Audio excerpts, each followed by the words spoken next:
روشنی کے لیے بہت زیادہ مشکلات بڑھ چکی ہیں۔ اب روشنی کو اس بات کی سمجھ نہیں آتی کہ وہ اس دلدل سے کیسے اپنے آپ کو نکالے۔ فمینہ سے معافی مانگنے کی کوشش کرتا ہے، علیان بار بار اس کے پاس آتا ہے، آ کر ریکویسٹ کرتا ہے، اسے کہتا ہے کہ مجھے اپنی غلطی کا احساس ہو چکا ہے، آپ پلیز مجھے معاف کر دیں، دوبارہ میں اس قسم کی کوئی بھی حرکت وہ نہیں کروں گا۔ یہ باتیں جب فمینہ سنتی ہے تو یہ علیان کو صاف الفاظ میں جواب دیتی ہے، اسے کہتی ہے کہ وہ سب کچھ ٹھیک ہے، لیکن آپ مجھے ایک بات بتاؤ، کیا ایسا کرنے سے میرے دل میں تمہارے لیے کوئی جگہ بن جائے گی؟ نہیں، کسی قسم کی کوئی بھی جگہ نہیں بنے گی، کیونکہ تم نے جو میرے ساتھ بہت زیادتیاں کی ہیں، مجھے بہت زیادہ تکلیف دی ہے، اب میرے دل میں تمہارے لیے نفرت پیدا ہو چکی ہے، میری بیٹی کی طرف دیکھو۔ تو یہ باتیں جب سنے گا علیان تو یہ بولے گا کہ اسی بات کی تو مجھے ٹینشن ہے کہ میں نے آپ کے ساتھ ناانصافی اتنی کی ہے، لیکن مجھے اپنی غلطی کا احساس ہو چکا ہے، تو اسی وجہ سے میں آپ سے ریکویسٹ کر رہا ہوں، آگے آپ کی اپنی مرضی، اگر آپ مجھے معاف نہیں بھی کریں گے تو میں جو وہ یہاں سے چلا جاؤں گا، لیکن یاد رکھنا کہ میرے دل میں اب تمہارے لیے جگہ بن چکی ہے۔ وقار کے پاس آتی ہے روشنی، آ کر ریکویسٹ کرتی ہے، لیکن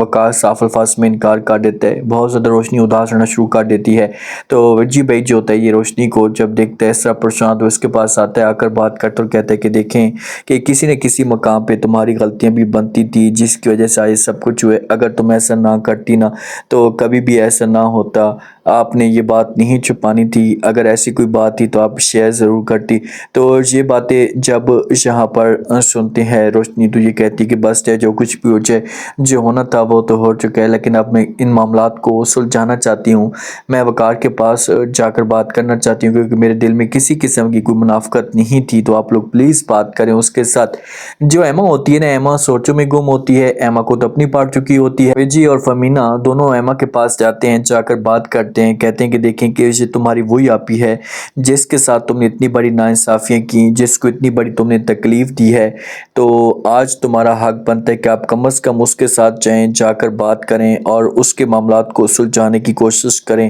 ورنہ جب وہ بہت زیادہ دیر ہو جائے گی اور تمہاری بہن کا گھر برباد بھی ہو سکتا ہے صرف آپ کی وجہ سے۔ تو ایما جو کہ پہلے تو موڈ میں ہوگی، لیکن جب فمینہ بار بار بات کرے گی، اس کے سامنے ریکویسٹ کرے گی کہ بھئی تمہاری بہن تمہارا انتظار کر رہی ہے، تمہاری منتظر ہے، آگے آپ کی اپنی مرضی، ہمیں کسی قسم کا کوئی بھی اعتراض نہیں، اگر آپ نہیں جائیں گی بھی صحیح نا تو ہمیں فرق نہیں پڑے گا، لیکن تمہاری بہن کو طلاق ہو جائے گی۔ تو ایما پھر کسی بھی طریقے سے غیرت کرے گی اور یہ وقار کے پاس جائے گی، جا کر بات کرے گی، وقار کو بولے گی وقار میری بات سنو،